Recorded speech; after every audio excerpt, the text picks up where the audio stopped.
They're not seeing me. Checking for clues. Scanning for story. Do I look like the kind they save? Gun violence is obviously a really huge issue in this country. I think it's almost tragic in a way that young people have to think about this. This is just, it's unfortunate that these stories are being told, but they have to be told now because this is the time that we live in. Me and the actress who played women in one of the plays tonight, we were in a school shooting back in high school ourselves. No one was killed, thankfully, but people were injured. I was doing what I always did. Headphones on, rushing to class, when I noticed people running. The girl in front of me fell and didn't get up. I ripped my headphones off and heard it.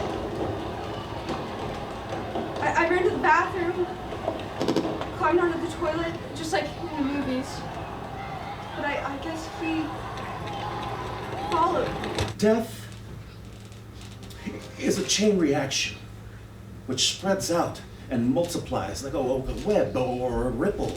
It doesn't stop at the schools and it keeps going. Sometimes the grieving parents feel they can't go on. Sometimes the survivors can't get over the guilt. Sometimes these shootings inspire more shootings.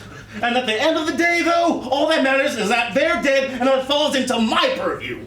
I think it's so easy to say, oh, another shooting happened because it's so normalized in our society. And today, a person told me, like from the audience, came up to me and was like, I really resonated with that character that you were playing. So it meant a lot to be able to play a character that people related to. Adam, you told me you got rid of it. He did it. I covered her ears. I covered up his lies along with her bruises. You know that I don't want a gun in the house. You don't listen. You accuse. You decide. That's why we say his name. That's why CVI organizations exist.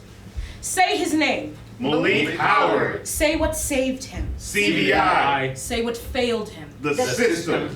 How do you explain what an active shooter incident is to a 6-year-old? You can't.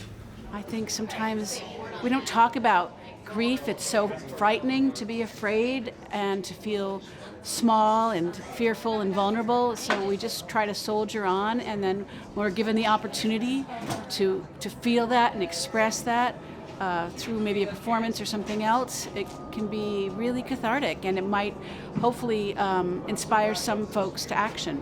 I was really blown away by the brilliance of these teenage playwrights who have obviously gone through so much themselves to have been able to write from that specific lens, you know? So. This is our young generation, and this is how they're affected. So how can you not acknowledge and how can you ignore that?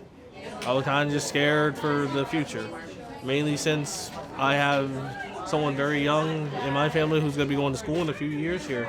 I want school to be safe for her when she goes. It's incredibly powerful work because you get to come together and process feelings and creativity together, and I think that is the most important part of what the Mime Troupe here is providing, is a space to feel and to process the world that we live in.